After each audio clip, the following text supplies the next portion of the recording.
एक छोटे से गांव में एक मछली व्यापारी था जिसका नाम रामू था। वह बहुत लालची था और सोचता था कि वह सबसे ज्यादा पैसे कमाएगा। रामू ने कई सारी मछलियों को खरीदा और बेचने की व्यवस्था की जिससे उसने बहुत अधिक मुनाफा होना था। रामू जानता था कि लोगों को जो मछलियां सबसे अधिक पसंद आती है उन्हें ज्यादा पैसे में बेचता था। इसलिए वह लोगों से मछलियों का बेहतर कीमत मांगता था और सड़े हुए मछलियों को भी महंगे दाम में बेचता था। वह लोगों से ज्यादा पैसे कमाने के लिए अपने गंदे उपायों का इस्तेमाल करता था।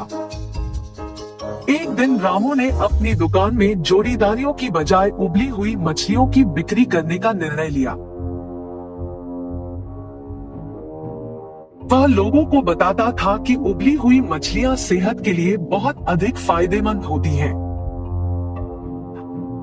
और इसलिए वह उन्हें ज्यादा मूल्य में बेचेगा।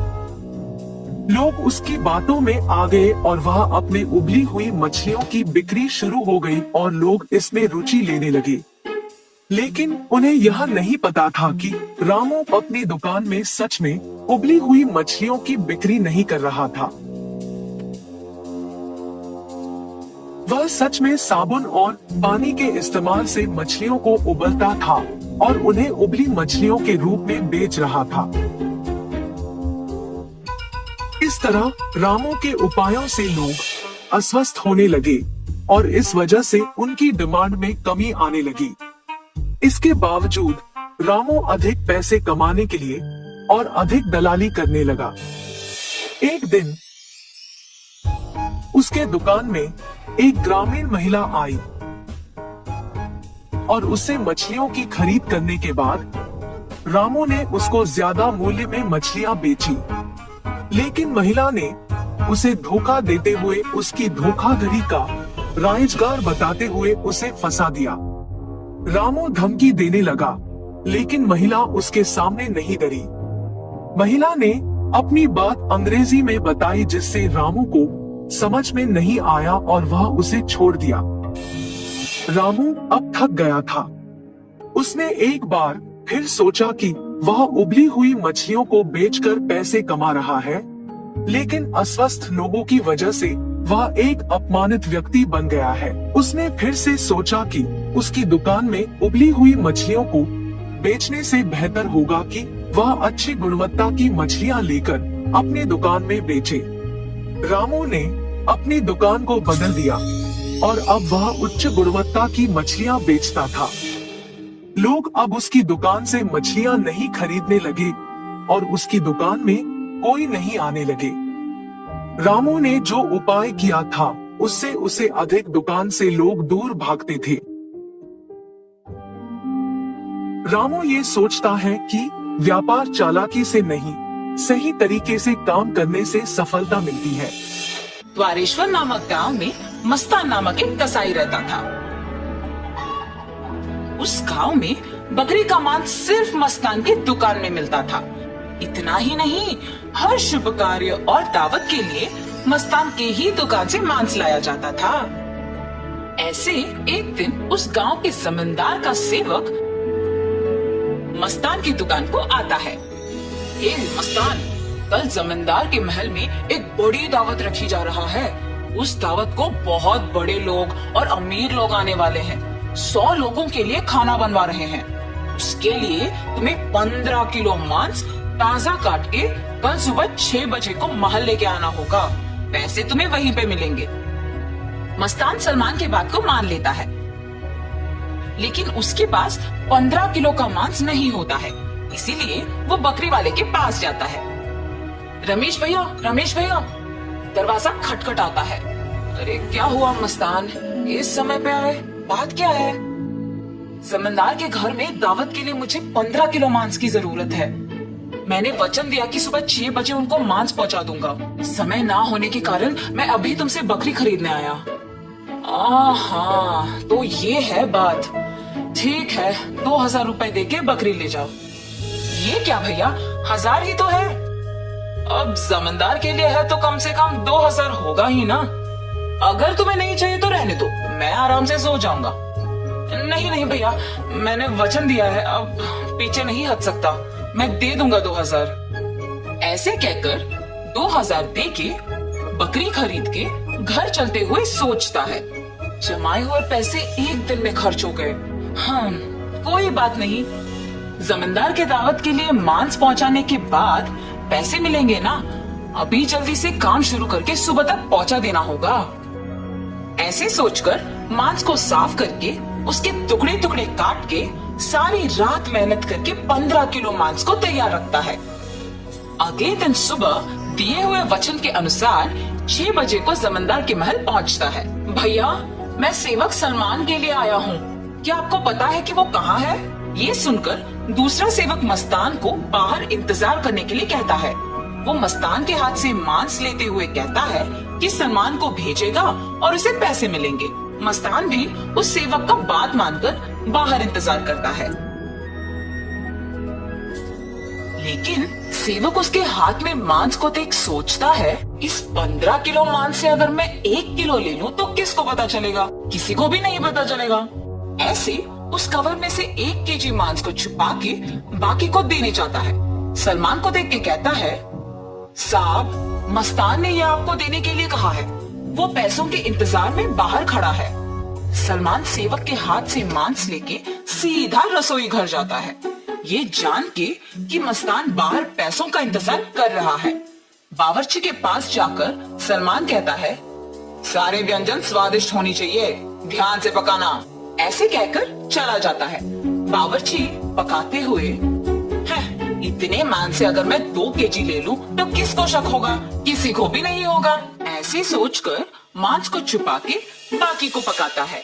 दावत के व्यंजन की तैयारी के लिए जिम्मेदार किशन व्यंजनों का स्वाद चख के कुछ सेवकों की सहायता से उन सभी में से थोड़ा थोड़ा अपने लिए ले लेता है। आए हुए मेहमान सारे दावत की खाना शुरू करते हैं और जल्द ही आपस में बात करना शुरू कर देते हैं। ये क्या, इतना अमीर और सम्मानित आदमी, अच्छा नाम है इनका, मगर खाने में कमी क्यों? हाँ, अगर खाना कम ही पड़ना है तो ऐसी दावत की तैयारी भला क्यों करे? ऐसे सारे लोग खुसफुसाते हैं। ये सब सुन के जमींदार सहन नहीं कर पाते हैं। दावत के खत्म होने के बाद क्रोधित होके सारे लोगों को सभा में बुलाते हैं, खास करके दावत के लिए जिम्मेदार लोगों को, और उनको सवाल करना शुरू करते हैं। दावत की तैयारी के लिए जिम्मेदार किशन से पूछते हैं, दावत की जिम्मेदारी सौंपने पर तुम ये करोगे? सभी तैयारी किया मैंने, लेकिन व्यंजनों के लिए मात्रा पहले से ही कम पड़ गई थी प्रभु। मेरा इस बात से कोई लेना देना नहीं, आप बावर्ची से पूछिए प्रभु। ऐसे उसने अपनी क्रिया को छुपाकर किसी और पे इल्जाम डाल देता है। तब बावर्ची छुपाए हुए 2 किलो मांस की बात को छुपा के कहता है कि दावत की सामग्री के लिए जिम्मेदार सलमान के पास इसका जवाब होगा। ऐसे उस बात से छुटकारा पाता है। सलमान भी औरों की तरह मांस के दिए गए 6000 रुपयों को मस्तान को ना देकर अपने ही पास रख के, ये जानते हुए कि मस्तान पैसों का बाहर इंतजार कर रहा है, जमींदार से ये बात छुपाता है और कसाई मस्तान पे इल्जाम डाल देता है कि उसने मांस कम मात्रा में दी है। अभी जाके मैं उसका काम तमाम करता हूँ प्रभु, ऐसे कहता है। उसी सभा में मौजूद मस्तान उस इल्जाम का सहन नहीं कर पाता है। सभा में से जमींदार के सामने आके कहता है, जमींदार साहब, इस पूरे गांव में मैं अकेले कसाई हूँ। पिछले 10 साल से मैं ये व्यापार कर रहा हूँ और इतने साल से आपके घर में हर कार्य और हर दावत पे मैंने खुद मांस दी है, मगर कभी भी ऐसी मुसीबत नहीं आई। आपके घर में दावत का नाम सुनते ही 1000 की बकरी को 2000 में बेचते हैं। सुबह आके मैंने मांस को पहुंचा दिया और आपके सेवक सलमान ने मुझे मांस के पैसों के लिए सुबह से इंतजार करवाया। सलमान को मांस देने के बहाने से एक और सेवक मेरे हाथ से मांस लिया और मुझे बाहर इंतजार करने के लिए कह दिया और ये भी कहा कि वो सलमान को बुलाएगा। उसके बाद इनमें से कोई भी मेरे पास नहीं आया। कृपया मेरा यकीन कीजिए प्रभु, आप ही की दया से जी रहा हूँ। मस्तान, मुझे तुम्हारे बारे में पता है, तुम फिक्र मत करो। सैनिकों, सलमान के कपड़े खोजो, देखो अगर 6,000 रुपए मिलते हैं। खोजने पर सलमान की जेब में 6,000 रुपए मिलते हैं। ऐसे उन सब में से सलमान पकड़ा जाता है। और इतना ही नहीं, किशन जिन सेवकों की सहायता से सभी व्यंजनों से थोड़ा अपने लिए ले लेता है, उनमें से एक सहायक जमींदार को सच कह देता है। बावर्ची का झूठ बैग में रखे मांस कोई सेवक को मिलने पर बाहर आ जाता है और पहला सेवक जिसने 1 किलो छुपा लिया, उसने डर के मारे अपनी गलती मान ली। तब जमींदार सभी को दंडित करते हैं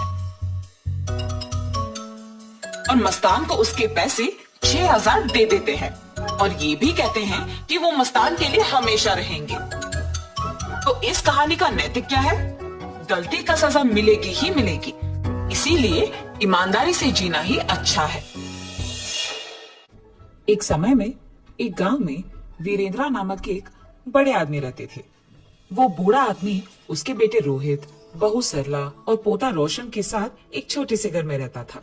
रोहित उसी गांव में खुद के एक व्यापार करता था। उसमें चिकन रोल्स और एग रोल्स बनाकर उन्हें बेचता था और उसके द्वारा आए हुए पैसों से उसके परिवार का देखभाल करता था। एक दिन वो हमेशा की तरह चिकन रोल्स बना के बेचने लगता है। चिकन रोल, गर्मा गर्म चिकन रोल, स्वादिष्ट चिकन रोल, आइए बाबू आइए, ऐसे जोर जोर से चिल्लाते हुए आते जाते लोगों को वो पुकारता था। एक दिन उसके पिता उसके दुकान जाते हैं। बेटा रोहित, मुझे बहुत भूख लग रहा है। बहू ने अब तक घर में कुछ बनाया नहीं और मैं रुक नहीं पा रहा हूँ, इसलिए मैं यहाँ आया हूँ। अगर आपको इतना भूख लग रहा है तो घर पे खाना चाहिए था। अगर बहू ने कुछ बनाया नहीं तो रुक लेना था, लेकिन ऐसे दुकान आ जाना क्या है? आप क्या समझ रहे थे पापा? आप वहाँ खड़े होकर मेरा समय वृथा मत कीजिए, चलिए घर चले जाइए। उसके बेटे के ऐसे बात करने के कारण वो निराश होकर वहाँ से उसके घर चले जाता है। अपने बेटे और बहू को उनकी तरफ ऐसे बर्ताव करते हुए देख और बिल्कुल भी गौरव से पेश आते हुए ना देख वो बूढ़े आदमी बहुत बुरा मानते थे। इतना हो जाने के बाद भी वो घर छोड़कर इसीलिए नहीं जाते थे क्योंकि उनको बेटे पे बहुत प्यार था, इसीलिए वो सहते हुए वो गम में ही जी लेते थे। दूसरी तरफ रोहित को उसके बेटे रोशन से बहुत प्यार था। वो अपने बेटे को बहुत लाड करता था और जो भी उसको पसंद था वो हमेशा उसको देता था और उसका सारा खाली समय वो सिर्फ अपने बेटे से खेलते हुए बिताता था। एक दिन अचानक रोशन को बुखार आता है और जब रोहित को ये बात पता चलता है तो वो अपना दुकान, व्यापार सब छोड़कर घर जाके सिर्फ उसके बेटे के ख्याल रखने में लगे रहता है। वो दुकान ना जाकर सिर्फ घर पे रह के उसके बेटे का देखभाल करते हुए उसी के बारे में सोचते हुए दुख में ही बैठे रहता है। उसे ऐसे दुखी देख उसके पिता रोहित के पास जाकर ऐसे कहते हैं, बेटा रोहित, फिक्र मत करो, रोशन को बुखार आया है, वो ठीक हो जाएगा बेटा।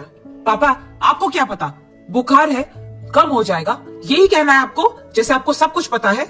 ऐसे वो गुस्से में उसके पिता से बात करता है।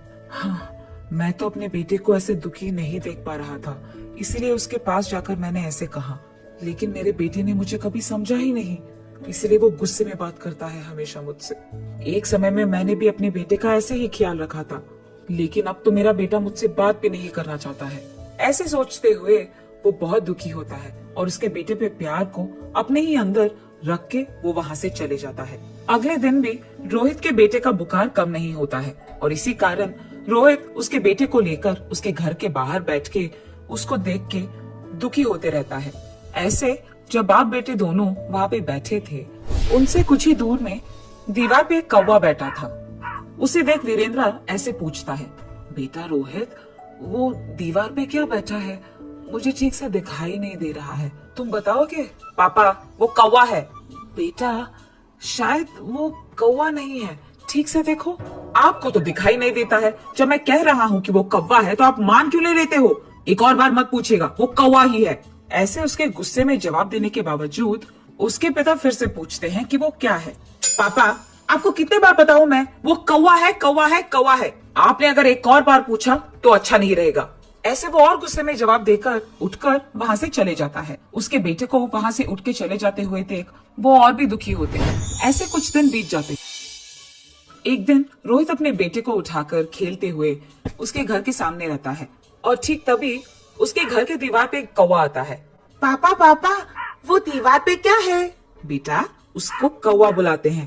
पापा, पापा, वो क्या है? उसे क्या बुलाते हैं? बेटा, उसे कौवा बुलाते हैं। पापा, वो क्या है? बेटा, उसे कौवा बुलाते हैं। तुम भी उसे बुला सकते हो। चलो बुलाओ कौवे को तुम्हारे पास। ऐसे वो अपने बेटे को कौवे के बारे में सिखाते रहता है, लेकिन उसके बेटे को कुछ भी समझ न आने के कारण वो लगातार एक ही प्रश्न पूछता है कि वो क्या है और उसे क्या बुलाते हैं, और ऐसे 20 बार करता है। इतने बार पूछने के बावजूद रोहित उसे बहुत सब्र से समझाता है। उसे जरा सा भी गुस्सा नहीं आता है। पापा फिर से बोलिए ना। बेटा, वो एक कौवा है। एक दिन जब मेरे पापा ने यही बात पूछी थी तो मैंने उन पर गुस्सा किया था और उन्होंने सिर्फ 3 बार पूछा था, और इसीलिए क्योंकि उनको दिखाई भी नहीं दे रहा था। लेकिन जब मेरे बेटे ने 20 बार भी पूछा तो मैंने उसमें जरा सा भी गुस्सा नहीं दिखाया और बहुत सब्र से उसको सब कुछ समझाया। मेरे पापा ने भी मेरा इतना ही ख्याल रखा था बचपन में, लेकिन बड़े हो जाने के बाद मैं उनका ख्याल नहीं रख रहा हूँ। ऐसे सोचते हुए वो बहुत दुखी होता है, और ठीक तभी उसको घर के अंदर से जोर जोर की आवाजें आने लगती है। मेरी बीवी किससे बात कर रही है? ये सोचते हुए वो घर के अंदर जाता है। तुम्हारा बेटा तुम्हारा ख्याल नहीं रखता है, मैं भी तुम्हारा ख्याल नहीं रखती हूँ, फिर भी आप इसी घर में रहते हो, कभी बाहर जाते ही नहीं हो। शर्म नाम की कुछ चीज भी है आपको? उसके बहू को ऐसे बात करते हुए, चिल्लाते हुए देख वो कुछ नहीं कहते हैं और बस चुपचाप बैठे रहते हैं। सरला, मेरे पापा बूढ़े हैं, क्या बड़ों से ऐसे ही बात किया जाता है? उनका देखभाल करना हमारी जिम्मेदारी है, ये मत भूलो। और तुम पापा से ऐसी ऊंची आवाज में बात कर रही हो? हाँ, क्या आप ही बात कर रहे हैं? हाँ, मैं ही बात कर रहा हूँ। कल जब हमारा बेटा भी बड़ा हो जाएगा तो क्या वो भी हमसे ऐसी ही बात करेगा? सुन पाओगे उसकी ऐसी बातें? और वैसे वो अभी बच्चा है, उसके सामने अगर हम पापा से ऐसे ही बात करेंगे तो वो भला क्या सीखेगा? यही ना। इसीलिए आज से हमें ये सब बदलना होगा। तुम पापा से अच्छी तरीके से बात करोगी, उनको गौरव दोगी। आज से हम जैसा देखभाल हमारे बेटे के करते हैं वैसे ही पापा का भी करेंगे। ये वो उसकी बीवी को समझाता है। पापा, मुझे माफ कीजिए, जिंदगी में मेरे इस स्थान का कारण आप ही हो और मैंने आप ही को इतना दुख पहुंचाया। मुझे अपनी गलती का एहसास हो गया है पापा। ये कहते हुए वो उसके पापा के चरणों पे गिर जाता है। बेटा, तुम्हें बदलाव आ गया है, बस यही काफी है इस जिंदगी के लिए। मेरे बारे में ऐसा सोचकर दुखी मत हो बेटा, तुम बदल गए हो, मैं खुश हूँ। जी पापा, आइंदा मैं आपको कभी ऐसे दुख नहीं पहुंचाऊंगा और आपसे कठोर तरीके में नहीं बात करूंगा। आपका मैं बहुत अच्छा ख्याल रखूंगा, आपकी खुशी मेरी जिम्मेदारी। ऐसे ही तब से रोहित उसकी गलती का एहसास करके उसके पिता को उसके बेटे की तरह ही देखता है, और रोहित के पिता भी इसी खुशी में जीते रहते हैं। और ऐसे रोहित को उसकी गलती का एहसास होकर उसके दुकान में चिकन रोल्स, एग रोल्स बनाते हुए घर को भी संभालता है, और ऐसे सभी खुश रहते हैं। दूध वाला। बिकनूर नामक एक नगर में रहता था एक राजा चंद्रसेना। उसका मंत्री कबीर सिंह उसके दूध का कारोबार संभालता था। उन्होंने बहुत सारी स्वस्थ गायों को पाला जो अच्छा और गाढ़ा दूध देते थे। ये दूध सारे गांव में बेचा जाता था।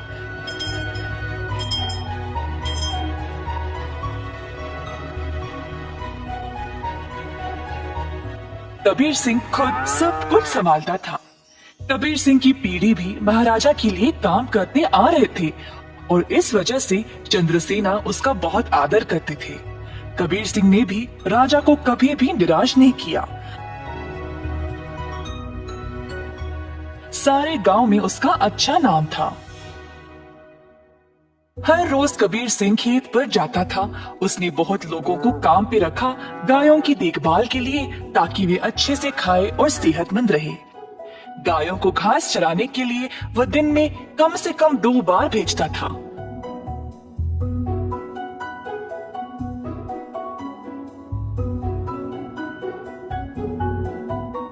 वह हमेशा ध्यान रखता था कि दूध साफ सुथरा रहे। दूध निकालने के बाद वह 10 दूध वालों को देता था ताकि वह गांव में जाकर बेच दे।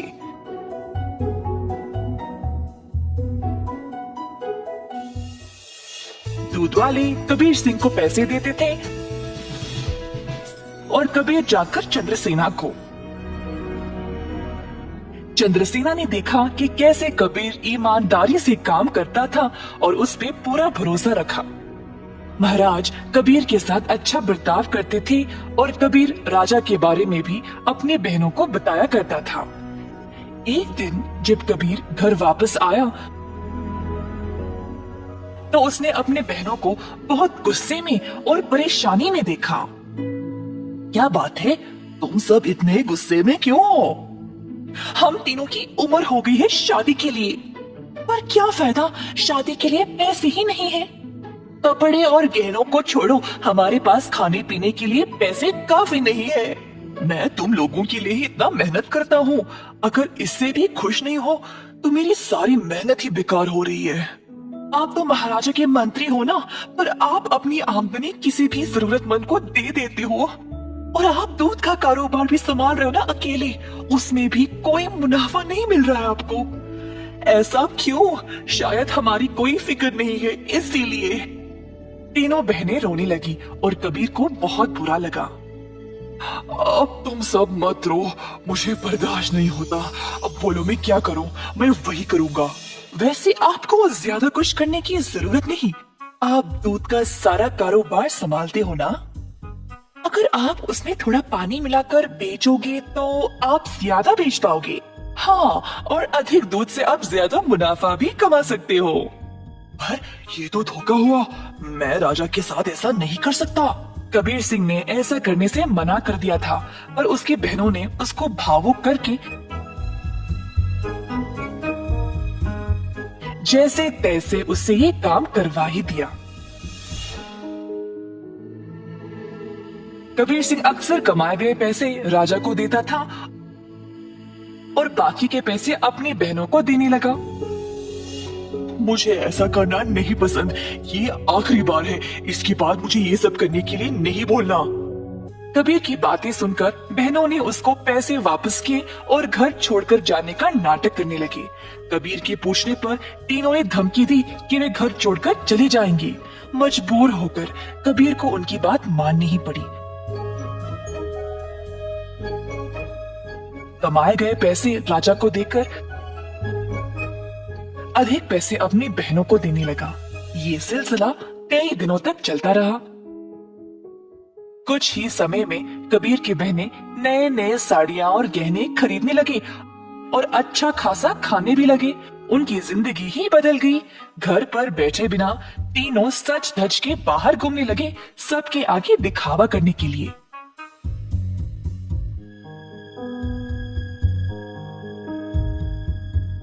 गांव के सारे लोग हैरान रह गए और आपस में बातें करने लगे।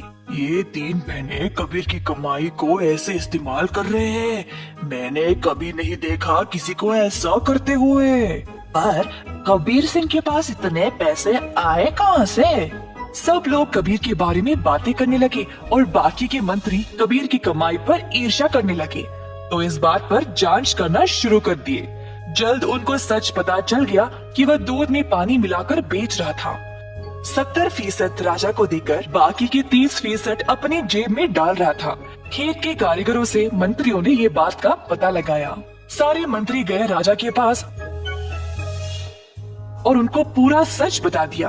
अब क्योंकि राजा को कबीर से बहुत लगाव था, उनको इस बात पर यकीन ही नहीं हुआ और उनके पास और कोई रास्ता नहीं था सिवाय कबीर को दंड देने का। तीनों बहनें आए कैद खाने अपने भाई को देखने के लिए और उनको बहुत बुरा लगा कि उनकी ही वजह से उनका भाई आज जेल में बंद पड़ा है। बहनों को अपनी गलती का एहसास हुआ और तीनों गए महाराजा के पास और उनको सब सच बताया कि असल में ये सब उन तीनों की ही गलती है और कबीर दोषी नहीं है। उन्होंने राजा से भीख मांगी कबीर को छोड़ने के लिए। जब राजा ने ये सब सुना तो उन्होंने तीनों बहनों को भी कबीर के साथ कैद खाने में ही डाल दिया और कहा, दंड केवल गलत करने वाले को ही नहीं, गलत सोचने वाले को और गलती में हिस्सा लेने वाले को भी मिलनी चाहिए।